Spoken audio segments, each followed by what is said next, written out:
Assalamualaikum warahmatullahi wabarakatuh. Nama saya Wan Nur Sofia binti Wan Muhammad Nur Arif. Nombor metrik 18 DHF 25F 1993. Dan nama saya pula Nur Adeline Sofia binti Nasrizal.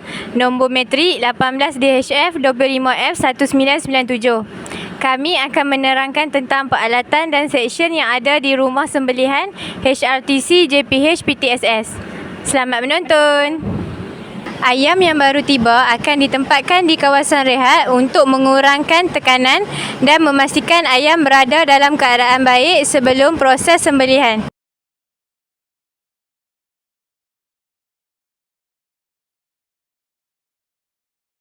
Mari saya tunjukkan kawasan di zon merah.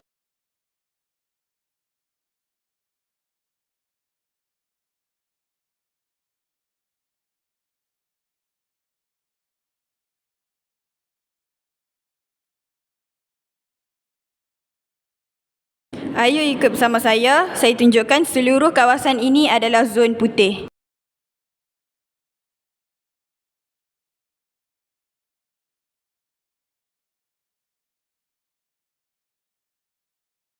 Di sini ialah kawasan penyembelihan ayam dilakukan.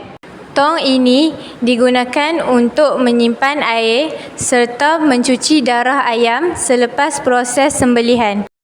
Ayam yang telah disembelih akan diletakkan di dalam kawasan pendarahan. Bakul yang pertama ialah untuk meletakkan ayam yang halal. Manakala bakul yang kedua pula untuk meletakkan ayam yang tidak halal. Sinki ini digunakan untuk mencuci sisa darah bagi memastikan urat halkum dan urat mari terputus ataupun tidak. Meja ini digunakan untuk meletakkan ayam sebelum proses mencelup ayam. Mesin celup ayam ini digunakan untuk melembutkan bulu dan memudahkan proses penanggalan bulu ayam.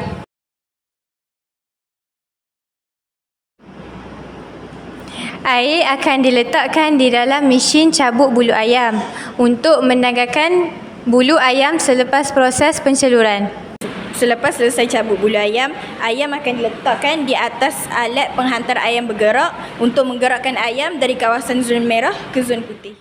Di sini ialah kawasan pemeriksaan halal. Ayam akan diperiksa oleh pemeriksa untuk memastikan urat halkum, urat mari dan dua saluran darah diyakini putus. Di sini ialah kawasan pemotongan ayam mengikut bahagian-bahagian yang tertentu, manakala di sini ialah kawasan mencabut sisa bulu ayam secara manual.